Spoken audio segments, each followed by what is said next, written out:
I am doctor Manjubala Yadav, government college Kota. आज हम BSc part 2 के फिजिकल केमिस्ट्री पेपर का केमिकल इक्विलिब्रियम में ली चैटलियर प्रिंसिपल पढ़ेंगे। सबसे पहले ली चैटलियर प्रिंसिपल क्या है? तो हम कहते हैं कि यदि किसी अभिक्रिया की साम्यावस्था पर ताप, दाब अथवा सांद्रता में परिवर्तन किया जाता है तो साम्यावस्था उस दिशा में विस्थापित हो जाती है ताकि किए गए परिवर्तन का प्रभाव नष्ट हो सके। तो इक्विलिब्रियम पर यदि हम कुछ भी परिवर्तन कर रहे हैं ताप, दाब और सांद्रता में, तो हमारा जो इक्विलिब्रियम है वो किस दिशा में जो है विस्थापित हो जाता है, उस दिशा में, जिससे कि जो भी हमने परिवर्तन किया है उसका प्रभाव नष्ट हो सके।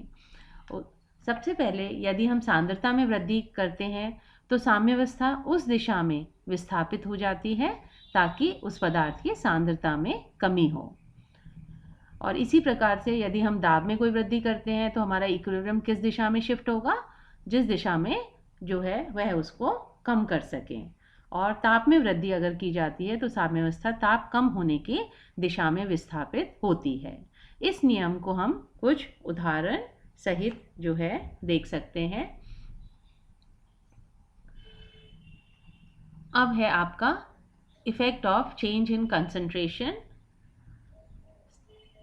सबसे पहले हम सांद्रता परिवर्तन का प्रभाव देखते हैं। तो हमने पहले भी कहा कि यदि किसी अभिकारक अथवा उत्पाद की सांद्रता में वृद्धि की जाती है तो साम्यावस्था उस दिशा में विस्थापित होगा ताकि उस पदार्थ की सांद्रता में कमी हो। जैसे उदाहरण के तौर पर हम अपना अमोनिया का जो संश्लेषण अभिक्रिया है, nitrogen plus 3 hydrogen gives you 2NH3। अगर हम इसमें नाइट्रोजन और हाइड्रोजन इनकी सांद्रता बढ़ा देते हैं तो हमारी जो इक्विलिब्रियम है वो कौन से डायरेक्शन में जाएगा? फॉरवर्ड डायरेक्शन में जाएगा, अग्र दिशा में विस्थापित होगा ताकि नाइट्रोजन और हाइड्रोजन की सांद्रता में कमी हो। इसी प्रकार यदि हम जो है इक्विलिब्रियम पर किसकी सांद्रता बढ़ा दें? अमोनिया की सांद्रता बढ़ा दें तो हमारा जो इक्विलिब्रियम है वो किस दिशा में डिस्प्लेस होगा? वो बैकवर्ड रिएक्शन, पश्च दिशा में विस्थापित होगा। तो सामान्यतः यह कहा जाता है कि अभिकारकों की सांद्रता, अगर हम अभिकारक जो है उसकी सांद्रता या उत्पाद की सांद्रता में कमी साम्यावस्था को अग्र दिशा में विस्थापित करेगी, और अगर अभिकारकों की सांद्रता में कमी अथवा उत्पाद की सांद्रता में वृद्धि होगी तो साम्यावस्था जो है बैकवर्ड डायरेक्शन में विस्थापित होती है। इसी प्रकार से अगर हम effect of change in pressure को पढ़ें, दाब के परिवर्तन को पढ़ें, तो जिस दिशा में जो है रिएक्शन जो है किस दिशा में विस्थापित होती है दाब बढ़ाने पर? जिस दिशा में गैसों के आयतन में कमी होती है। और गैसों का आयतन हमें पता है किसके ऊपर निर्भर करता है? जो मोल की संख्या होती है। अतः दाब में वृद्धि से साम्यावस्था उस दिशा में विस्थापित होता है जिस दिशा में मोलों की संख्या में कमी हो। ठीक है, तो ये हम जो है प्रेशर को किससे रिलेट करेंगे? मोलों की संख्या से रिलेट करेंगे। जैसे उदाहरण के तौर पर हमारा जो है अगर डेल एन लेस देन 0 है, ऋणात्मक है, डेल एन हमने पहले भी बताया था, जो हमारे उत्पाद होते हैं उनके मोलों की संख्या माइनस अभिकारक के मोलों की संख्या, अगर यह ऋणात्मक है तो हमारा जो दाब बढ़ाने पर साम्यावस्था क्या होगी? अग्र दिशा में होगी। और अगर हम दाब में कमी करते हैं तो साम्यावस्था जो है पश्च दिशा में विस्थापित होती है। तो इसमें अगर हम देखें तो आपका ये 2 - 4 मोल्स हो जाएगा, -2, ये 2 - 3 मोल्स हो जाएगा, -1, और ये आपका 1 - 2 तो -1 मोल हो जाएगा। ठीक है, तो यहाँ पर अगर हम दाब बढ़ाते हैं तो हमारी जो है हमारी जो है डायरेक्शन क्या होगी? डिस्प्लेसमेंट की, रिएक्शन की फॉरवर्ड डायरेक्शन। अब अगर हमारा ग्रेटर देन 0 है, ठीक है, जैसे कि यहाँ पे 2 - 1 1 हो जाएगा, 2 - 1 1 हो जाएगा, और यहाँ पे 3 - 2 1 हो जाएगा। तो ऐसी अभिक्रियाएं जो हैं इनमें डेल एन जिनमें धनात्मक है, दाब बढ़ाने पर साम्यावस्था किस डायरेक्शन में चली जाएगी? बैकवर्ड डायरेक्शन में चली जाएगी, पश्च दिशा में चली जाएगी। और अगर हमारा डेल एन जो है 0 के बराबर है, यानी कि मोलों की संख्या समान है अभिकारकों की और उत्पाद की, तो यहाँ पे दाब परिवर्तन का साम्यावस्था पर कोई प्रभाव नहीं पड़ेगा। अब अगर हम ताप परिवर्तन को पढ़ें तो साम्यावस्था पर ताप में अगर वृद्धि की जाती है तो साम्यावस्था किस दिशा में विस्थापित होगा? जिस दिशा में ऊष्मा का अवशोषण होता है। जिस दिशा में ऊष्मा का अवशोषण होगा उस दिशा में जो है वह विस्थापित होगी। अगर हमारी जो है ऊष्माक्षेपी अभिक्रिया है तो उदाहरण के तौर पर अगर हम A + B gives you C+ ऊष्मा हमने बोला है, तो ताप बढ़ाने पर जो है साम्यावस्था किस दिशा में जाएगी? विपरीत दिशा में, बैकवर्ड डायरेक्शन, क्योंकि अभिक्रिया में प्रदीप की दिशा में चलने पर ऊष्मा का अवशोषण होगा। ये इन उदाहरणों में हम देख रहे हैं। Nitrogen hydrogen gives you ammonia, SO2 + O2 gives you SO3, NO + O2 gives you NO2। यहाँ पर जैसे हम टेम्परेचर बढ़ाएंगे तो हमारी जो है जो डायरेक्शन होगी अभिक्रिया की वो कौन सी? बैकवर्ड डायरेक्शन होगी, ताकि उसमें जो है जो है ऊष्मा का अवशोषण होगा। उपरोक्त सभी अभिक्रियाएं जो है ऊष्माक्षेपी है और ताप बढ़ाने पर साम्यावस्था जो है बैकवर्ड डायरेक्शन में जाती हैं।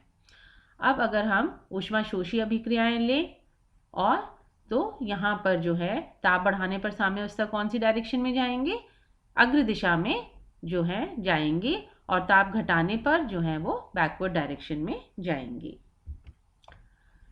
अब अगर हम इनर्ट गैस, अक्रिय गैस को हम मिलाएं तो उसका क्या प्रभाव होगा साम्यावस्था पर? ये देखें तो डेलन जो है जब 0 होता है तो साम्यावस्था पर अक्रिय गैस मिलाने का कोई प्रभाव नहीं होता, क्योंकि Kp का कुल मान है कुल दाब पर निर्भर नहीं करता है।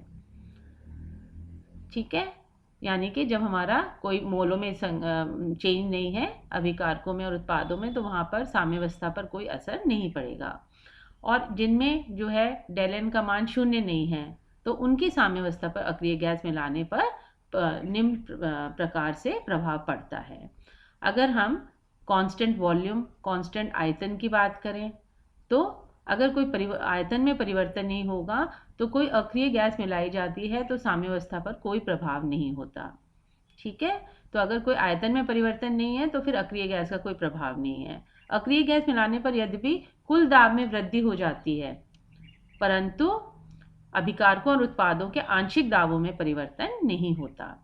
ठीक है, जो आपका दाब में तो वृद्धि हो जाएगी पर उनके आंशिक दाबों में परिवर्तन नहीं होता, क्योंकि कुल दाब में वृद्धि अक्रिय गैस के मिलाए गए मोलों के अनुक्रमानुपाती होती है। जो हम अक्रिय गैस मिला रहे हैं कुल दाब पे उसका जो है इन्वर्स प्रोपोर्शनल होता है। अब अगर हम कांस्टेंट प्रेशर की बात करें कि हमारा टेम्परेचर स्थिर है तब हम अक्रिय गैस मिलाते हैं, तो वहाँ पर अब क्या होगा? तो आयतन में वृद्धि हो जाएगी, अर्थात मोलों की संख्या में भी वृद्धि हो जाएगी और उससे अभिकारक और उत्पाद की आंशिक भिन्न में भी कमी होती है और अंततः उनके आंशिक दाबों में कमी होती है। अतः जिन अभिक्रियाओं में डेलन >0 है अथवा धनात्मक है तो साम्यावस्था अग्र दिशा में विस्थापित हो जाएगी। जैसे उदाहरण के तौर पर PCl5 PCl3 + Cl2, तो यहाँ पर डेलन का मान क्या है आपका? डेलन का मान जो है यहाँ पे >0 है, 2 आपके प्रोडक्ट है और -1। तो ऐसे जो जिनमें धनात्मक है उनमें तो अक्रिय गैस मिलाने पर क्या होगा? साम्यावस्था अग्र दिशा में विस्थापित होगी। और अगर हमारा डेलन 0 से कम है, ऋणात्मक है, तो वहाँ पर आपका जो है वह बैकवर्ड डायरेक्शन में विस्थापित होती है।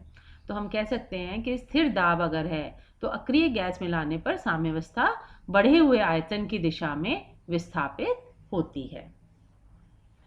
अब बच्चों अगर हम कुछ उदाहरण देखें इनसे रिलेटेड तो हमारा और क्लियर होगा। जैसे हम iron + water, iron oxide + hydrogen 700 degree पर ये रिएक्शन हो रहा है और वायुमंडलीय दाब पर हो रहा है और वहाँ पर साम्य स्थिरांक जो है 2.85 है। अब यदि FeO की क्रिया H2O तथा H2 गैस की सममोलर मात्रा से कराई जाए, जो FeO है आपका उसकी क्रिया हम किससे करा रहे हैं? वाटर तथा हाइड्रोजन की सममोलर मात्रा से कराई जाती है, तो इस दाब और ताप पर FeO का अपचयन हो पाएगा। क्यों? तो इसके लिए हम कहते हैं कि हमारा reaction Fe plus H2O gives you FeO plus H2 है। यहाँ पर जो Kp होगा वो केवल हम प्रेशर टर्म्स को लेंगे, तो pressure of hydrogen upon pressure of water, ये किसके बराबर है? 2.85। अब जब साम्यावस्था है तो हाइड्रोजन और वाटर के जो पानी के आंशिक दाबों का अनुपात क्या है? 2.85। यदि अभिक्रिया को पश्च दिशा में चलना हो तो साम्यावस्था पर P hydrogen, pressure of hydrogen और प्रेशर ऑफ वाटर का अनुपात 2.85 से अधिक होना चाहिए, जो कि दोनों की सममोलर मात्रा संभव नहीं है। अतः सममोलर मात्रा लेने पर FeO का अपचयन संभव नहीं है। यानी कि जब इसका जो 2.85 Kp है, तो यदि हमको रिएक्शन क्या चलानी है? बैकवर्ड डायरेक्शन, पश्च दिशा में चलानी है, तो साम्यावस्था पर जो इसका अनुपात है वो 2.85 से अधिक होना चाहिए। और वो कब क्यों नहीं होगा? क्योंकि दोनों की सममोलर मात्रा जो है संभव नहीं है, इसलिए अपचयन संभव नहीं है। अब हम दूसरा उदाहरण लें। XY2 जो है वो X प्लस Y2Y देता है और एक 10 लीटर के पात्र में 300 केल्विन पर कराई जाती है। प्रारंभ में जो XY2 के जो मोल हैं वो 0.4 हैं। साम्यावस्था पर कुल दाब जो है 1.2 एटमॉस्फेयर या वायुमंडल है। तो हमें Kp की गणना करनी है। अब बच्चों हमें पता है कि Pi जो है आइडियल गैस इक्वेशन हमारी PV is equal to NRT, Pi is equal to NRT by V, और N जो है 0.4 है, इसमें V जो है 10 लीटर है और टेम्परेचर 300 केल्विन है। तो इससे जो आपका वो आ गया प्रेशर, वो कितना आ गया? प्रारंभिक दाब है ये Pi 0.9852 वायुमंडल आ जाएगा। ठीक है। अब हमारा जो रिएक्शन है इसमें शुरू में हम मानते हैं कि 1 मोल है और इनके 0 है, और फिर इसमें से साम्यावस्था पर 1 माइनस अल्फा 2 अल्फा हो जाएगा। ठीक है, 2i है तो कुल जो मोल हो जाएंगे वो क्या हो जाएंगे? इन सबको हम प्लस करेंगे, 1 माइनस अल्फा प्लस 2 अल्फा, तो हमारे पास 1 प्लस 2 अल्फा आ जाएगा। अब जो प्रारंभिक दाब है वो किसके प्रोपोर्शनल होता है? प्रारंभिक मोल के प्रोपोर्शनल होता है। तो दाब जो है साम्यावस्था पर किसके प्रोपोर्शनल होगा? जो साम्यावस्था पर मोल के बराबर है। तो P बटा Pi जो है हमारा, P क्या है? जो साम्यावस्था पर दाब है, Pi क्या है? जो प्रारंभिक हमारा दाब है, वो किसके उसका अनुपात बराबर 1 प्लस 2 अल्फा हो जाएगा। अब इसका मान क्या है? ये कितना आ गया? P जो है वो कितना है? 1.2 है, और ये हमने निकाल लिया साम्यावस्था पर आपका जो है ये ओरिजिनल है 0.9852 प्रारंभिक, और साम्यावस्था पर जो है वो 1.2 है। ये 1 प्लस 2 अल्फा के बराबर है, तो अल्फा का मान आ जाता है 0.109। ठीक है, ये आपका प्रारंभिक है और ये साम्यावस्था पे है 1.2। अब Kp का मान क्या आ जाएगा? Alpha into 2 alpha square, 2 moles है, upon 1 minus alpha 1 plus alpha, तो इंटू P। अब यहाँ पर जो है आप वैल्यू रख दीजिए, अल्फा का मान कितना है? 0.109 अल्फा का मान है ये। 2 इंटू 0.109 स्क्वायर इंटू 1.2 दाब जो है आपका साम्यावस्था पर, और इसको अगर हम 1 माइनस अल्फा करेंगे और 1 प्लस अल्फा करेंगे तो हमारा 0.891 इंटू 1.109 हो जाएगा। तो यहाँ पर Kp का मान जो है क्या आ जाएगा आपका? 6.59 इंटू 10⁻³ नेक्स्ट उदाहरण अगर हम देखें कि x जो है वो y प्लस जेड में चेंज हो रहा है, टेम्परेचर 298 है और साम्य स्थिरांक नियतांक जो है 2 इंटू 10⁻⁷ है। अभिक्रिया जो ऊष्मा शोषी है, और मानक ताप और दाब पर एंथैल्पी परिवर्तन यदि 92 किलो जूल्स है, तो अभिक्रिया के साम्य नियतांक की गणना आपको 398 केल्विन पर करनी है। तो इसके लिए जो हमारा फॉर्मूला है log Kp2 upon Kp1 is equal to del H upon 2.303 R T2 minus T1 upon T1 T2। तो यहाँ पर हमको Kp2 निकालना है ना? हमको 398 केल्विन पर जो साम्य नियतांक है उसकी गणना करनी है, और Kp1 जो है वो 298 केल्विन टेम्परेचर पर 2 × 10⁻⁷ है। और हमारा जो एंथैल्पी चेंज है वो 92 किलो जूल्स है। तो T1 हमारा 298 है, T2 398 है, R का मान जो है 8.314 × 10⁻³ अब इसमें हम इक्वेशन में जो है पुट कर देते हैं। तो हमारी ये Kp2 जो निकालना है अपॉन 2 × 10⁻⁷, डेल एच का माइनस 92 और ये हमने 2.303 कर दिया ln को log में कन्वर्ट करने के लिए, इंटू 8.314 × 10⁻³ इंटू आपका 398 माइनस 298 100 अपॉन 298 इंटू 398। तो ये मान हमारा आ जाता है 4.0512। अब हमारा Kp2 log की वैल्यू है, तो हमको इसको निकालने के लिए अगर हम इस अनुपात को निकालना चाहते हैं तो हम एंटी लॉग ले लेंगे 4.0512 का, जिसका मान 1.126 × 10⁴ आ जाएगा। ठीक है। अब एंटी लॉग जो है आपकी जो लॉग टेबल्स होती हैं उसके किताबों के पीछे या आपकी ग्राफ कॉपी में भी होती है, उससे आप देख सकते हैं। और Kp2 जो है उसका मान क्या हो जाएगा, इसलिए 2 × 10⁻⁷ इंटू 1.126 × 10⁴ ये 4 है, 10⁴ है ये।